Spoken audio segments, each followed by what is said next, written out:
这几天其实想到一件事情，就是说有一些女性啊，她们对下一代的教育会有很大的想象。那通常我说跟语言有关，她会希望她的家庭环境是中英双语，所以她如果说看到你的原生家庭是全台语，她可能就不会跟你交往。大部分看到都是他希望是中英双语，就是在家里讲话是中文跟英文并重的。如果说他看到你的原生家庭是全台语，然后你又没有办法自己独立门户的话，他就会考虑不会跟你结婚。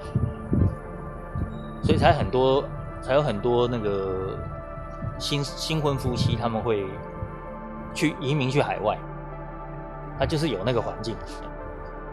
但是在台湾可能比较难，因为原生家庭全台语的很多，你就避不掉。所以我想这也是一种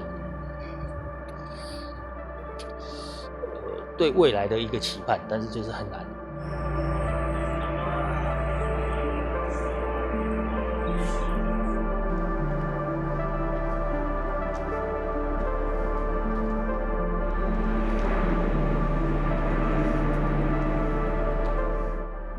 今天天气有回温一点，但是就是日夜温差大，所以还是要加一件外套的。因为如果说你白天出去有太阳有阳光照下去很热，但是你在晚上的时候你没有外套可以加的话，它突然气温骤降，隔天你就感冒。所以自己还是要注意保暖，不是说这种变化，天气的变化都是很不确定的，气象报告也不是100%准。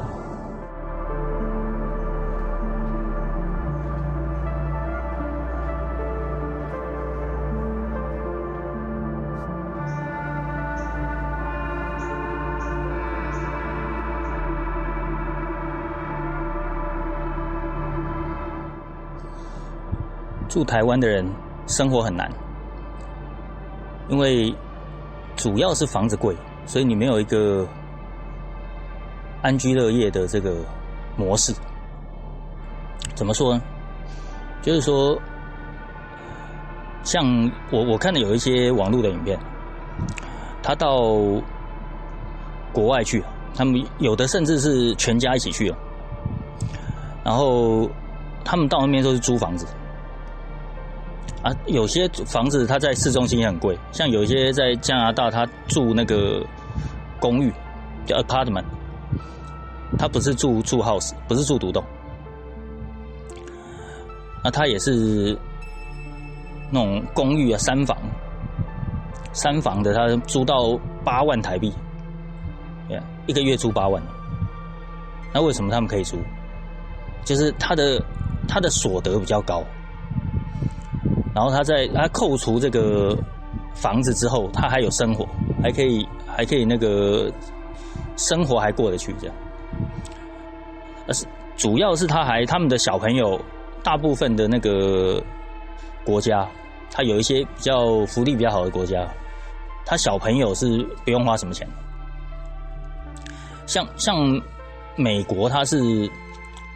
到高中之前都不用钱，就是你只要不要念大学都是免费的。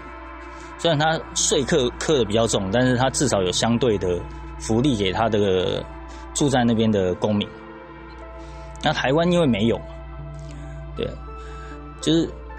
你虽然说税负我觉得没有很高，税没有很高，但是主要就是房子没有在控管，就是你只要一个国家只要房子你有控制，对，不要说涨幅太严重，让所有人住不起这样。对，虽然说租也可以。但是你租要有那个永久的保障，你要有永久的保障，你不要说去可以一直炒作，然后房东可以随时停止合约，那他就不安全感嘛，他的不安全感就很高，不安全感很高，他就不想生孩子，因为他觉得就生孩子是会压缩到你的支出嘛，对，那你就没有那种变动储蓄。就突然间我被房东赶出去，我要有一笔钱可以搬去别的地方，对，那如果说它是可以有政府保障，它可以永久租的，就不能随便那个弃租，不能随便把房客赶出去。那他有安全感，他就生小孩了。对，很多国外是这样的，国外是像我看到一些影片，是我以加拿大做例子啊，他是小孩子优先哦，他们的整个国家的风气是小孩子优先，你只要有小朋友都让你先，让你有福利，让你家优先顺序，全部的国民都不会觉得怎么样，但是在台湾没有公平的机制，所以就变成说不婚不生，我先生活先能过下去，我再考虑养儿育女，它就不是第一顺位。所以我觉得那个环境还是很重要。如果说能改善，当然可以，但是目前没有改善的迹象，就是没有办法保障房客说我可以永久租。对，那你是房东，你又想要多赚一点，你看到有你租给别人，租给房客，可能本来是哪个价格，然后你有比较高的那个价格来跟你洽谈的时候，你就把原本的房客赶出去，你至少要等合约结束嘛。对啊，那再看看嘛。对啊，但是没有，他就是我现在有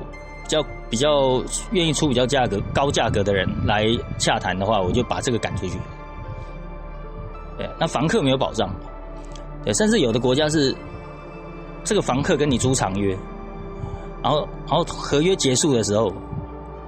房客有优先承租权，原有的房客有优先承租权，他不会随便被赶出去，那他就安居乐业。